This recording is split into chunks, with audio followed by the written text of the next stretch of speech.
Welcome to the Soul of Enterprise, Business in the Knowledge Economy, sponsored by Woodard, building your ideal practice with coaching, education, community, and resources. I'm Ed Kless with my friend and co-host Ron Baker, and folks, on today's show, we have our fifth interview with Dr. Kimberlee Josephson.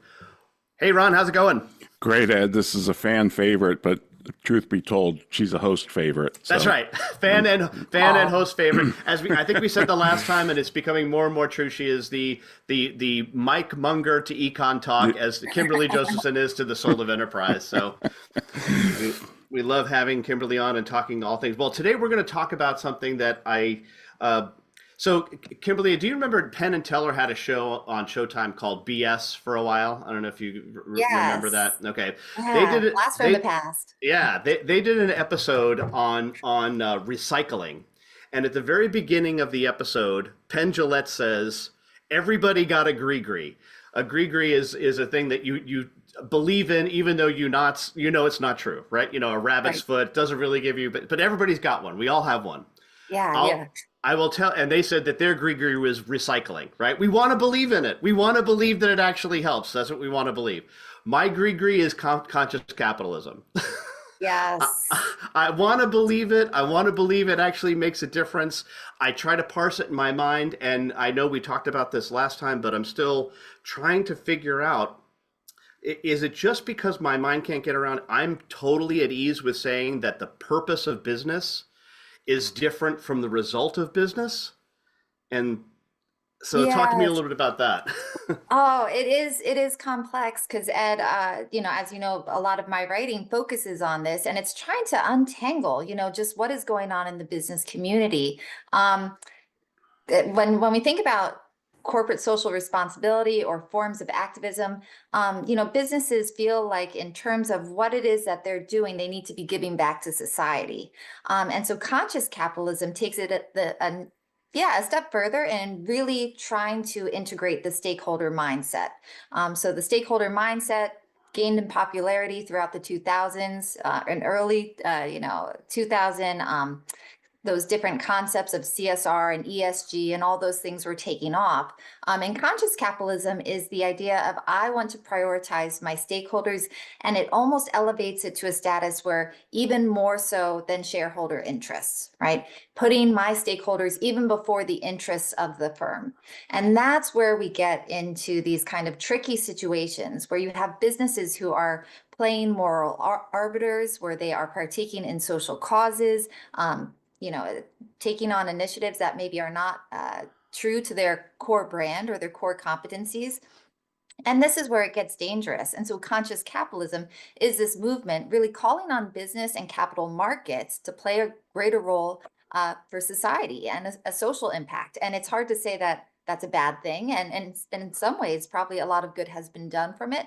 But it's very, very, it's tricky. Good intentions do not guarantee good outcomes.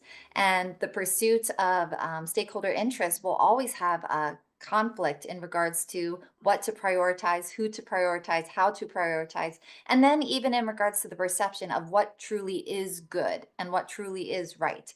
And where it gets really dangerous is when you have these rating systems or certifications that now it's not so much as to whether or not it's good or bad, it's who's determining whether it's good or bad and how it's impacting the business community.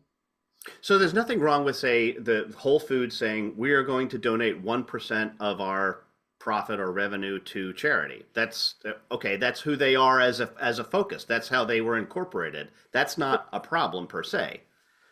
Yeah. So as long as that is made upfront and it's transparent and it's obvious, if I'm an employee, I'm aware that this is one of the initiatives. It's not being taken out of my paycheck. I join the organization with the understanding that that money is going towards that charity. Same thing with shareholders. If they are happy with that, that is fine.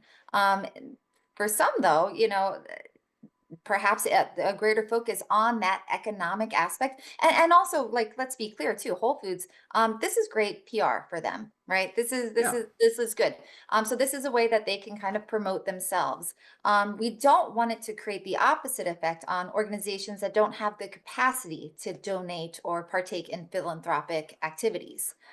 So by being a business, paying your taxes, employing, people within the community, providing good services or good products, that should also be praised, even if you are not able to engage once again in those charitable contributions. Well, and I think it was Peter Drucker that said something like, the purpose of a business is to create a customer. So if that, so that if that then becomes your purpose, create a customer, well, then they are really the primary thing, because you can't have profit without a customer. So they are in the forefront in one sense, right?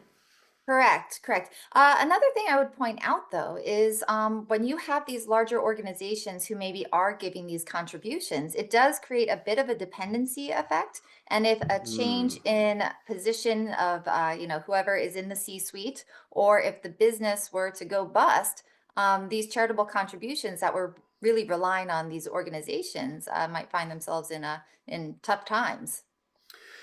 I guess the response might be, well, that's a risk we're willing to take. We want to fund these things because that's who we are. It just is it's so strange to me, because, like I said, I want to believe that this is helpful, right? Because Yeah. I really do believe that the purpose overall of business in general is to promote human flourishing, Correct. Yes. And right? well, and it all goes back to it's not a matter of, what is whether it should or shouldn't, it's who's determining it.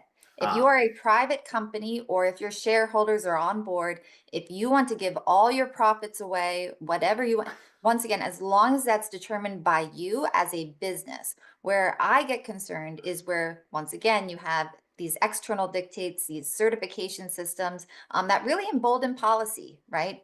So we have seen this in terms of different metric systems that really can stifle innovation and creativity. If you are adhering to certain rating systems or certifications, you probably will be less likely to push the envelope when coming up with new ideas or processes. You kind of have to stick with what are the best practices, or I want to make sure I'm meeting these benchmarks. And so it can really, we want entrepreneurs, and this is why startups and entrepreneurs are so important. We want them to kind of shake up the system and challenge the status quo. But if everybody's always trying to abide by, once again, some sort of threshold to make sure that they receive approval or receive, whatever it is, that's where it gets a little worrisome. I'm also worried that too much emphasis is on social entrepreneurship, whereas once again, we should be praising anyone who wants to pursue being an entrepreneur. It's a really, the amount of risk involved. It's really a heroic thing for people to take on, the pursuit of profit and looking to generate value and wealth creation. And this actually does, improve the status of all in regards to standard of living, access to products and services, and then even needing to be resourceful. So businesses tend to be they tend to engage in resource development. So all of these things are good. And once again, it's not to say that a business, if it wants to pursue something on its own, it should have that autonomy to do it. I get worried when we create certain stipulations, or too much emphasis is focused on societal impact rather than the interests of the entrepreneur and of the business, and then even of the consumers involved. yeah. I recall an interview that Peter Robinson did with Jordan Peterson. I think this goes back about 2 years.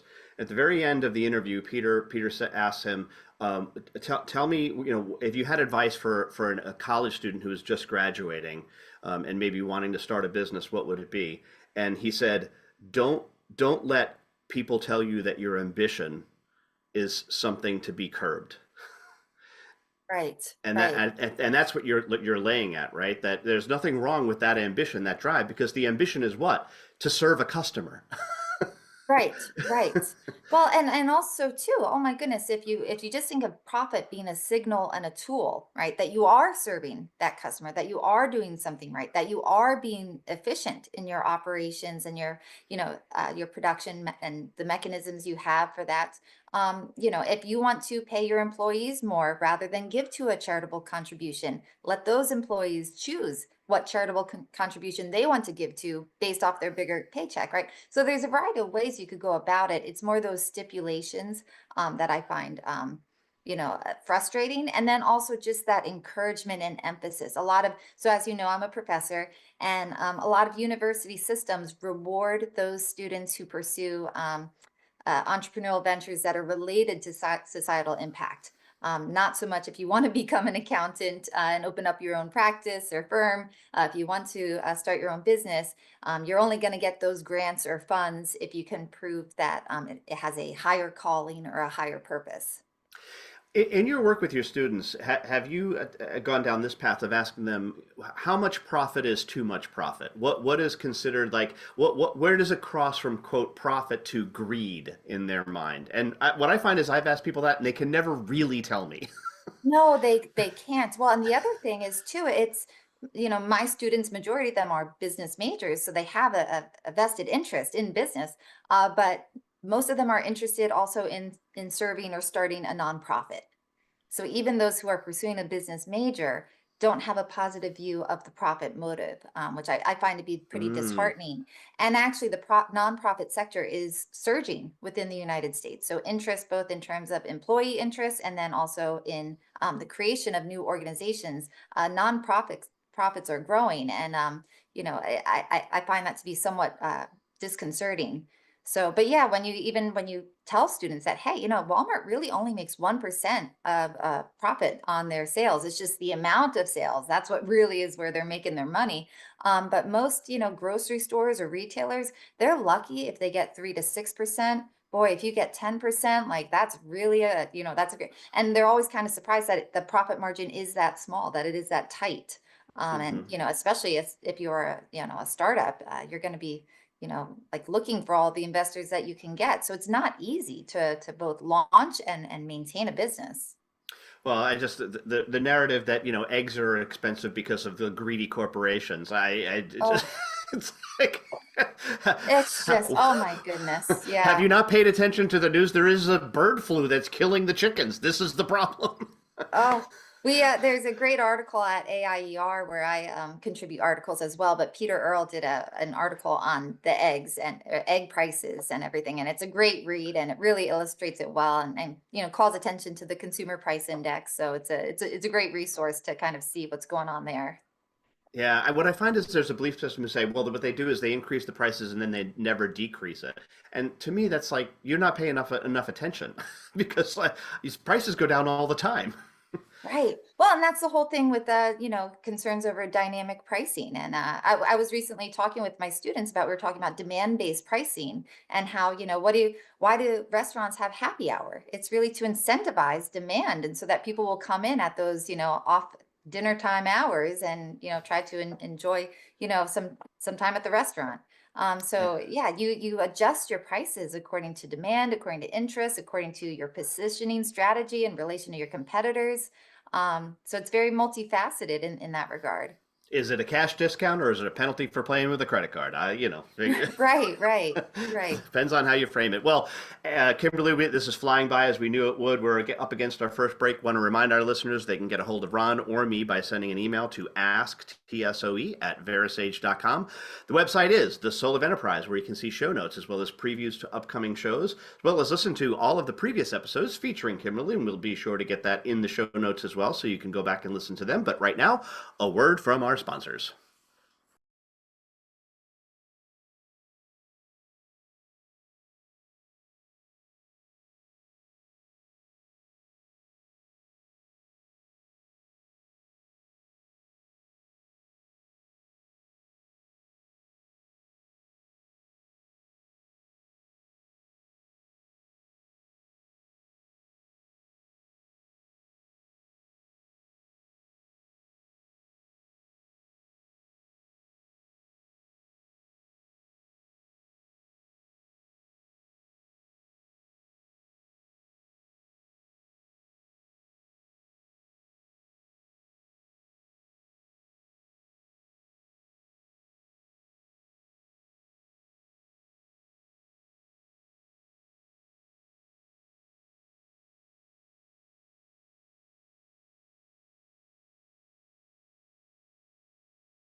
Well, welcome back, everybody. We're here for the fifth time with Kimberlee Josephson.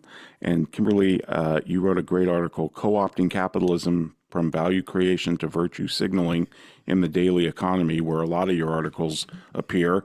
And in this article, you talk about Dr. Archie Carroll's pyramid of corporate social responsibility. I know it's hard to paint a visual on a podcast, but can you kind of explain his pyramid and then why you think it's been inverted?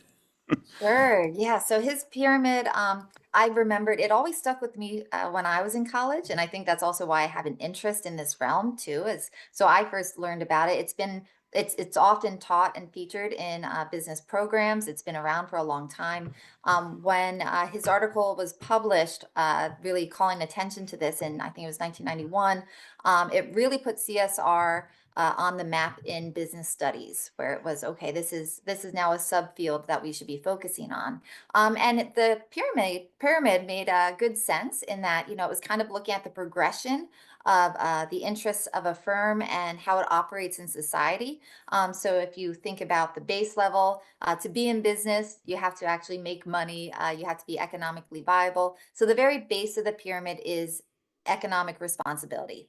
Then as you go up the pyramid, it is legal responsibility, then ethical responsibility, and at the top, it was philanthropic activities. So it was basically saying in order to even just be a business, first you need the economics, then to operate as a business and in terms of contract law and rules of the game and everything, you need to abide by those legal responsibility.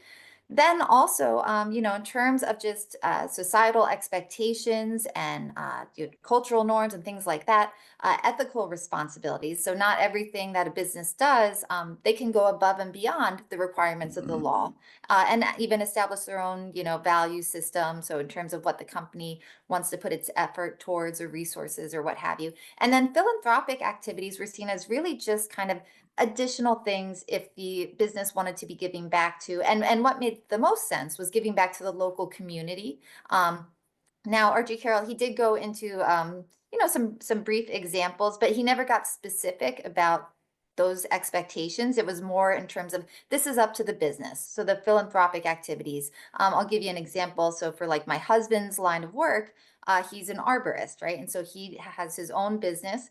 So he has to make money. He has to, be certified in terms of ethical. So treat his clients, his customers with respect and care and attention. And then philanthropic is if he wanted to donate, let's say, a tree and plant it for our local school or something like that, right? Now what we see with the emphasis on the stakeholder mindset is we see almost all the attention going towards that philanthropic element, so the social impact, and even putting that before our economic interests. So this is how it's kind of been flipped on its head. So once again, when Archie Carroll first launched this, he really said that this is discretionary. The other responsibilities, so economic, legal, ethical, this is required and desired. In terms of philanthropic, that was really just kind of discretionary. That was optional.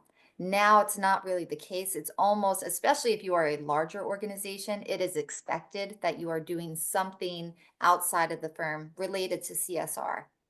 And it's become somewhat all-encompassing. Yeah, it's amazing because a firm's not going to be able to do that unless it's profitable, Correct. right? I Yes. mean, Peter Drucker's great definition of profit is the price we pay for tomorrow. There is no Right. tomorrow without profit. Right. And too, if you get too focused on the philanthropic activities, once again, you might be going down paths that are outside of your wheelhouse, outside of your competencies, and also even losing focus on, if you lose focus on the economic performance of a firm, right, you're not going to be able to do those activities for very long, because eventually you will find your organization in ruins. So yeah, so the real emphasis and also even the push-pull factors of how interests change within the market, and even in relation to not only products and services, but social matters. And so what you might be partaking in could be something that is viewed as favorably one day and perhaps not the next. It could actually draw attention in a negative way to a real issue. It could also sometimes, I think there was a study a while ago that said while celebrity people were very good at drawing attention to a cause, it didn't really contribute to gaining more interest in contributions. Because then Mm, there was an assumption that, well, the celebrity must also be contributing, and so they must be handling it, type of thing. So sometimes when you have an organization involved in these social matters, it almost waters down the interest level. The attention's there, but in terms of the, real ground up activism, that can sometimes be, I don't want to say discouraged, but people will be less interested because it seems like something is being done by done. those who are, have the capacity to do so, or more capital, or what have you. I forget who said it. It might have been Carnegie, but he said, if you think making money's hard, try giving it away. In other words, like the Gates Foundation, how do you know they're successful? At least in business, you kind of have a yardstick, this idea that profit is an index of your altruism, right? Your other focus directedness.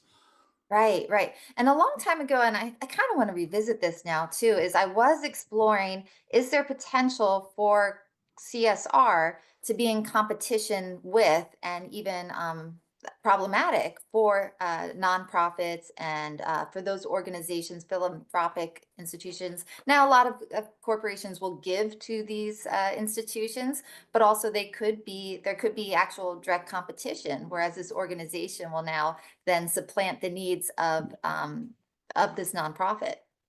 Yeah, great point. Towards the end of this article, Kimberly, I got to read this. This is such a great sentence. I love this. The beauty of a business is that it is made up of a network of people who create, coordinate, and collaborate the means for exchange without necessarily sharing social values, which is why capitalism doesn't need to be changed. That's beautiful. Oh, well, thank you. Thank you. I But mean, it's true. my pilot doesn't know what religion my ethnicity may be warring with his for the last 100 years, and yet he flies me to my destination so I can carry on my business and make a living. And we all seem to get along when we're interacting with each other on, based on the invisible hand.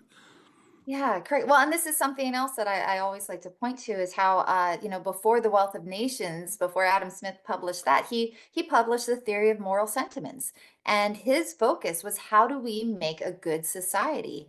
And so, in Wealth of Nations, so I love that you brought up the invisible hand. Many people will view like, oh, it's really focused on just business and making money. It's no, how does business and economic interactions create for a better society and a good environment? And it is that transaction and that self-interest involved, in that we are looking for mutually beneficial relationships, that creates those networks. It really creates that social fabric, right? Why we interact with each other, why I care what it is that you're doing, what it is that you have to offer, right? And also to ensure that I don't want to offend you, or I don't want to, I want to have your trust, and I want to have your appreciation. So anyone, now, once again, there's always going to be bad actors. You're always going to have, businesses doing unethical things. But for a large, part of, I would say, the business community, we all operate just on a level of trust, mutual appreciation. We both want to profit from the exchange. So both in terms of the business, but also the consumer, the value that I attain from that. We actually call that consumer surplus, when you feel like you are profiting from it. And so Adam Smith, in looking at the theory of moral sentiments, what makes us good and wanting to work together and connect, it's actually the business community. So that's what keeps us connected. And that self-interest, is actually wanting to be part of a broader network of exchange.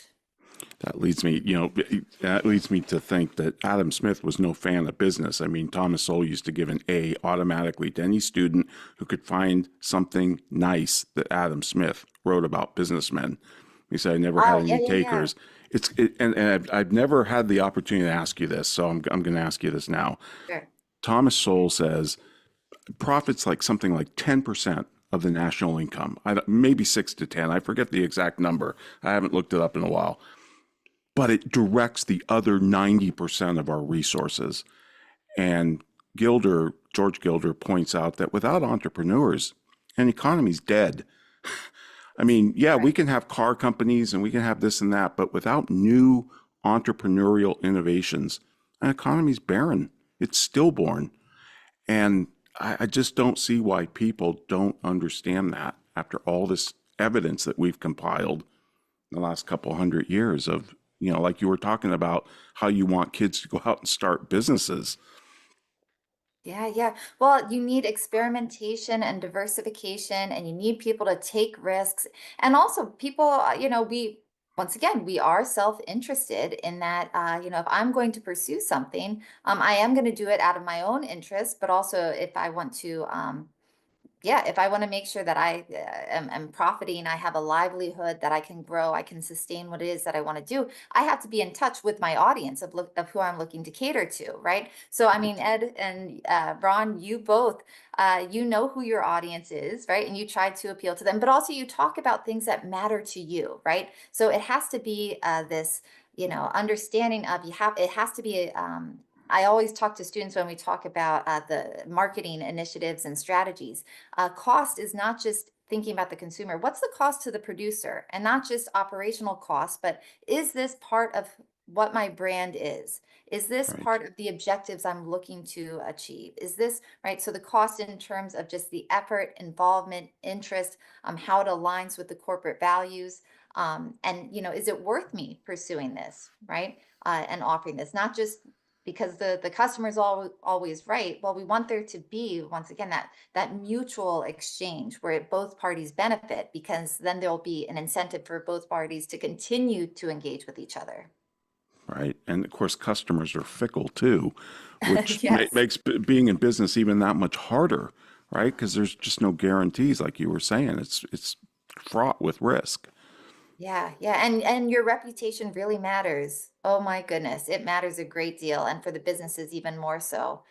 So just being mindful of that. But I love how you said, like, your pilot doesn't know your personal history or anything like that, nor should he.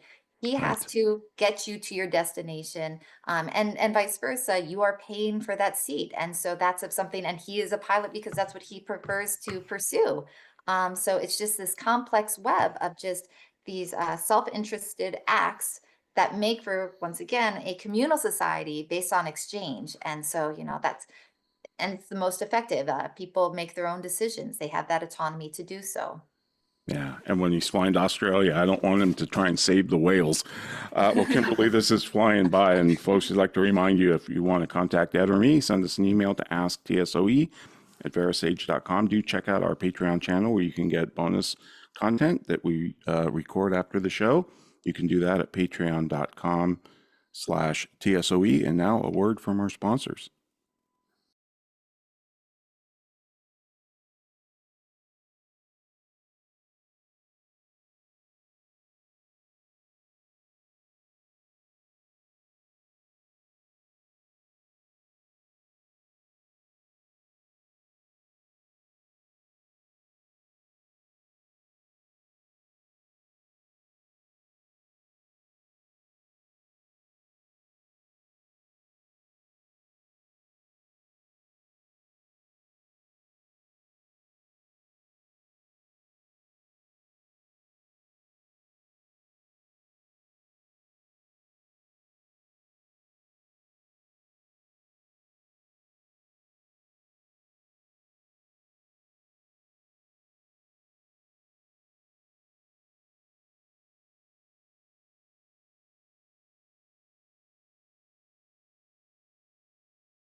And we are back on the Soul of Enterprise with Kimberlee Josephson. And in earlier this month, Kimberlee, it's February 11th, 2025, you released an article on the Daily Economy, which is an AEI R publication. And the title that they gave it was, "Do ESG and DEI Follow a Product Life Cycle?" Love this concept. I thought this was absolutely fascinating. Yes, they do, in fact, follow a product life cycle. And so explain how you mash these two things together. I think it's absolutely brilliant. Sure. Well, once again, since I'm a business professor, I like to kind of take ideas that are easy to understand. So once again, that CSR pyramid, like it really just kind of puts into play, just a base understanding of the role of business. And it's the same thing with the PLC. So the product life cycle, and often it's featured in marketing books as well. It helps businesses think in a proactive way in relation to whenever they offer something new to the market, how it has this almost S-shaped curve from introduction to growth to maturity to decline. And now sometimes it can also resurge again. If it's a product that, let's say, takes a lot of learning, it's a high learning product, that introductory phase might take a very long time. The growth phase is actually where we see sales or level of interest increase. It's also likely during this stage you will see any new entrants or competitors come in, because if they see that this new offering is gaining traction, gaining demand, then you'll have competitors enter. And then you have the stage of maturity, where the market is somewhat saturated. Everybody knows about it. Everybody who wants one has one. And once again, depending on the product, it could be in this phase for a long time, or it could be rather short. Whenever I demonstrate the PLC in the classroom, I talk about how audio music has changed dramatically. I used to have my Walkman, then my Discman, then my MP3, then my went to an iPod and then iPhone, so on and so forth. And each time that PLC, those phases went faster and faster, right? So the Walkman initially had a high learning. It was kind of new, this idea you need headphones, right? But then as it progressed, the adoption rate went faster. Well, with ESG and DEI, it had a slow adoption rate in that we were kind of trying. So, it's been a couple, I'd say about 2 decades until it really started to take off. So just within the last couple years. So ESG was introduced first in a UN report called "Who Cares Who Wins?" And that was in like 2004. Initiatives related to DEI, that started kind of a little bit later on in terms of being formally implemented in academic institutions or in different organizations. So HR policies that kind of shifted focus and attention to this realm has changed. But that being said, we've seen the growth, and now it's reached maturity where many people, I'm assuming many in your audience, know what we mean when we say ESG and know what DEI is. And there has been a lot of pushback. However, a lot of investment has been done in regards to these realms. And so it's unlikely that firms and even university systems are going to quickly abandon ship and just drop it altogether. If anything, programming related to these realms is probably going to be rebranded and repackaged. And actually, just recently, so there was I think it's by S&P Global, they had a podcast titled ESG Insider. And they just recently, I think within this month, relaunched it. And now it's called, what is it? Something like all things sustainability. It's called All Things Sustainability, right? So they just changed the name. So same thing with DEI is that now a lot of offices are being, now called, focusing on inclusion and belonging.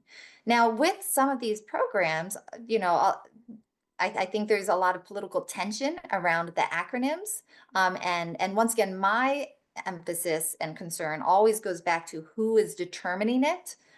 If you are, as an organization, want to pursue, an environmental cause, or if you want to institute a certain program within your organization, if it is yours, that is up to you, right? And I think that is fine. Where it gets troublesome is if it's imposed upon, or you are forcing something on your employees or within the organization that is just, it doesn't make sense, or it's not well received, or it's not well implemented.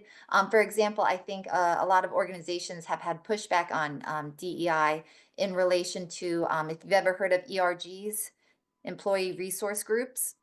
Hmm. So they were tasked with implementing some of these programs. And the thing is, they're employees already performing a certain function or a task and might not be well versed in what it all means or entails. And so some of the programs being implemented related to DEI would create some real like animosity or tension, or people wouldn't know really kind of what's the purpose or what are we doing.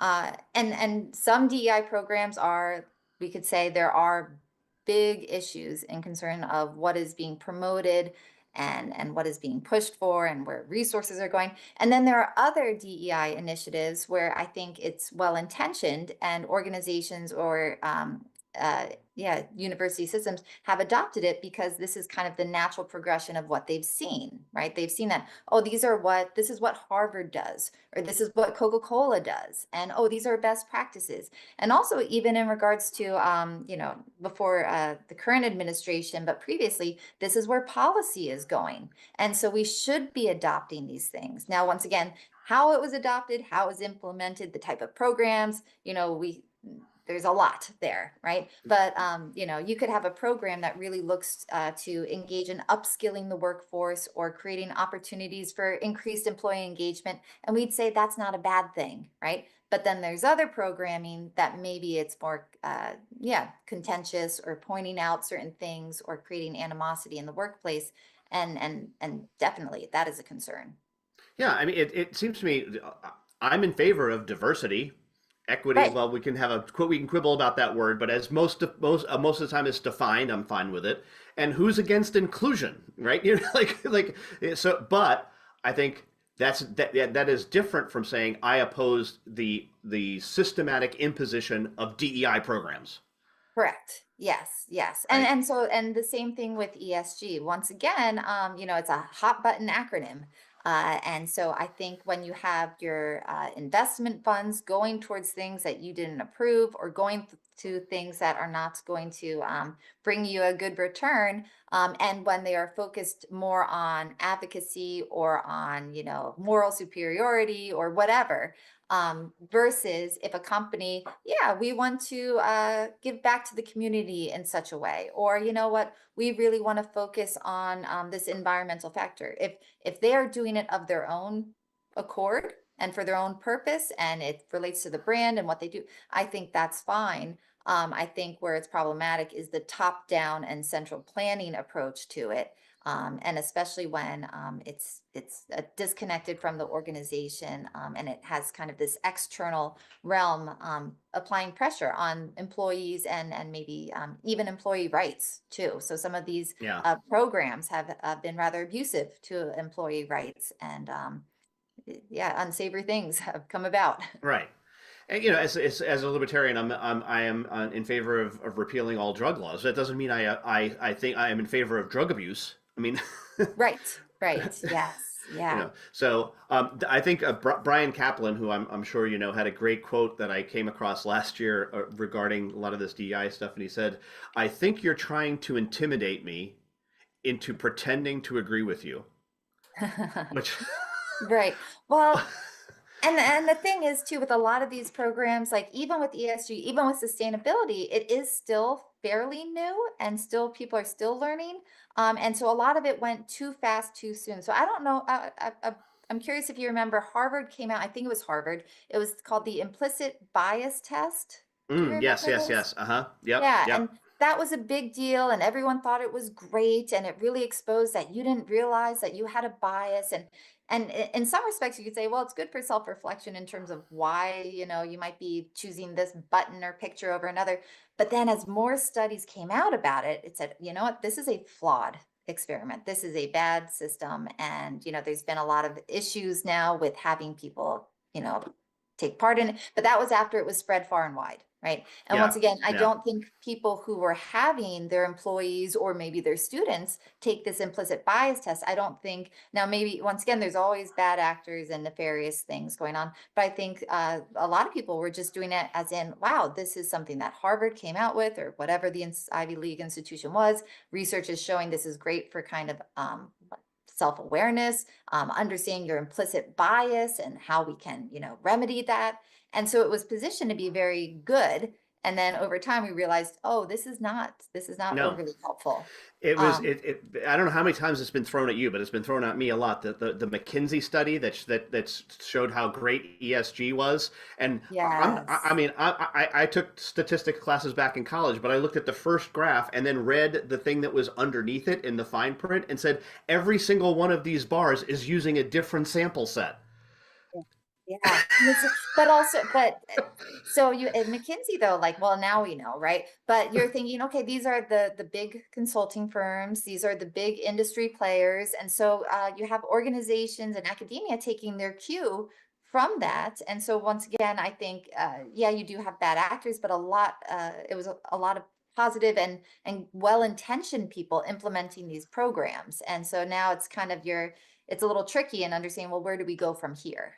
Yeah, wholly agree. I mean, oftentimes it was well intentioned, but then sometimes I think it was just purely marketing. But I'll Yes. let Ron pick it up from there. But we're up against our last break. Want to remind our listeners they can get a hold of Ron or me by sending an email to asktsoe.com at verisage.com. I'm sorry, I'm stumbling over my words here. We do have a Patreon channel. You can check that out at patreon.com/TSOE. We post bonus episodes up there as well. But right now, a word from our sponsor, including Woodard.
Well, welcome back, everybody. We're here with Kimberlee Josephson. And Kimberlee, you wrote another article in the Daily Economy, How Ethical Consumption Emboldens Certification Systems and Rent-Seeking Agencies.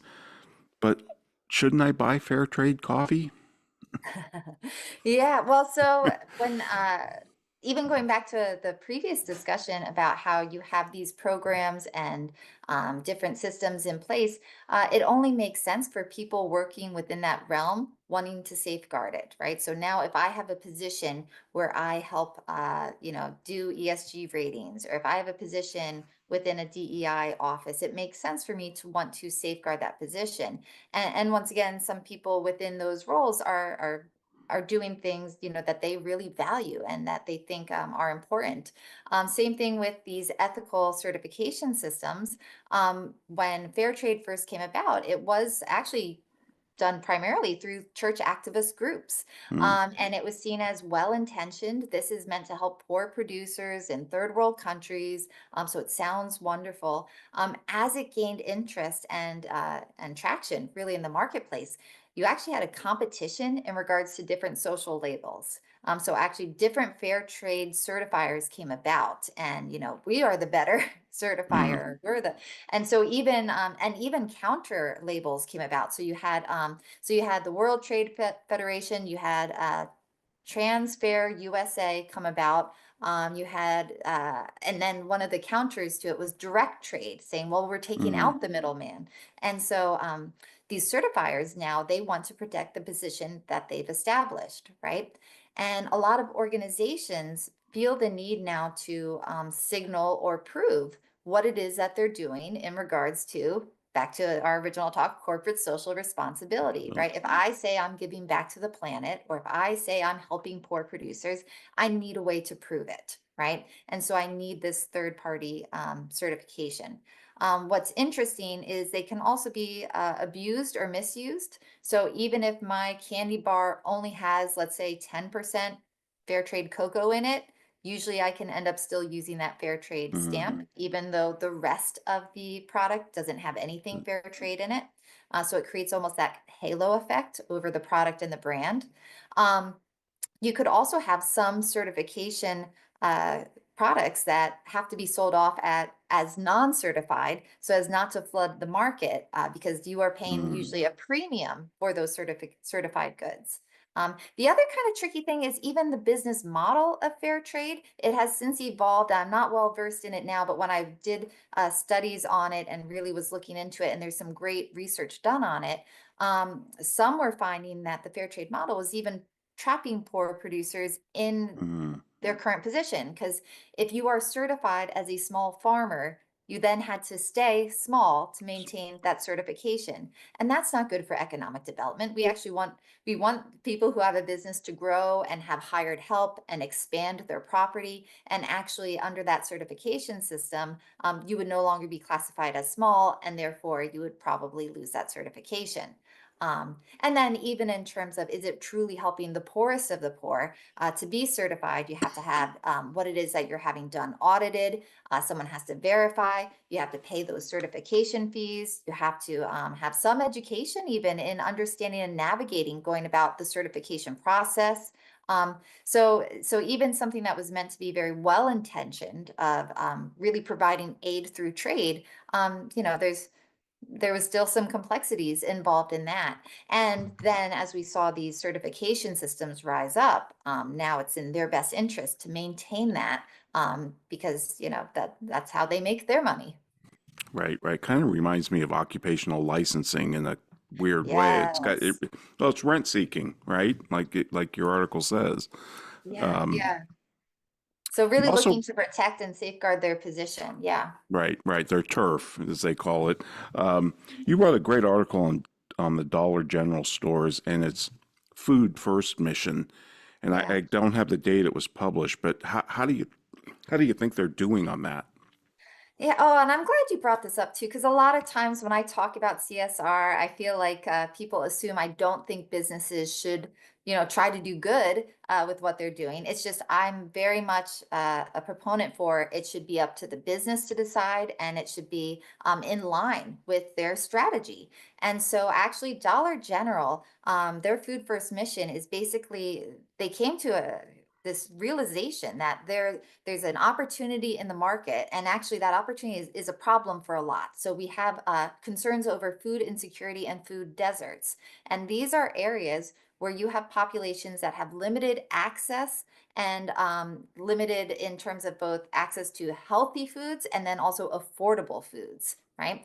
And Dollar General realized, you know what, we want to expand our retail footprint, and we're willing to go into those communities where the population density is not as big. So usually where you have a population density of less than 20,000, a large grocery store chain is unlikely to go there. And so Dollar General has a real interest in breaking into the grocery sector and almost rebranding. They have, I think, a brand called DG Fresh. And Hmm. so this is kind of like a perfect marriage of, okay, there's an opportunity. We want to get into this realm of, yeah, providing groceries. We want to see if we can help service these underserved markets. And so there is that profit motive there.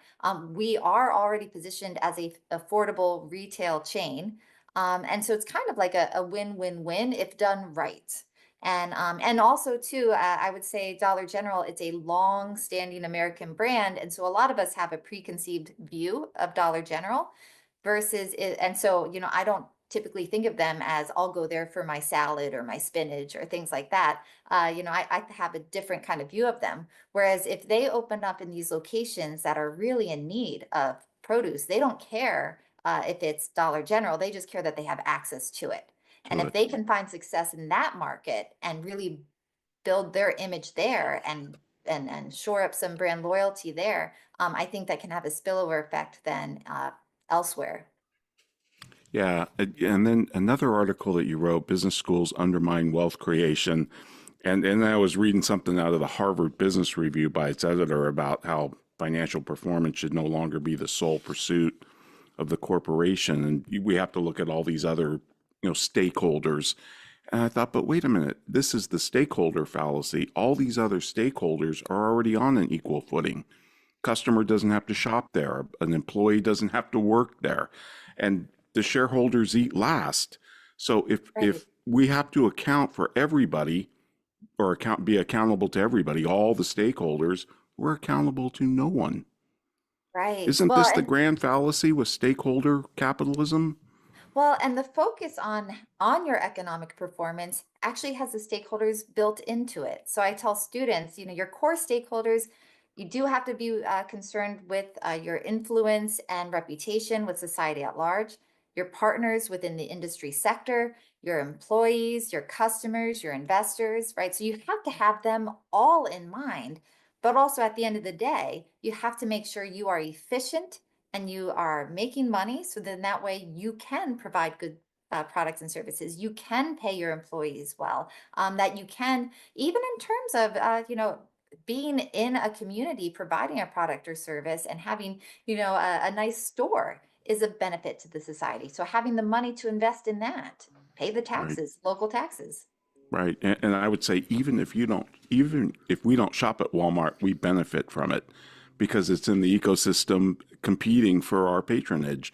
But well, Oh, Kimberlee, yeah. this is great. Unfortunately, we're right at the top and we have to cut. So Ed, what do we have coming up next week?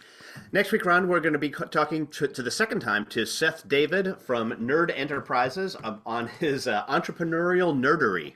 Oh, great. I look forward to that. And Kimberlee, thank you so much. Hang with us through a live close. And Ed, I'll see you in 167 hours. Sounds good.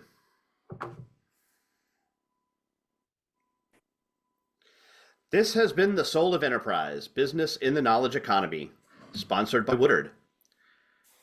Building your ideal practice with education, community, and resources. Join us next week at 3 p.m. Eastern, that's noon Pacific. In the meantime, please feel free to visit us on the web at www.thesoulofenterprise.com.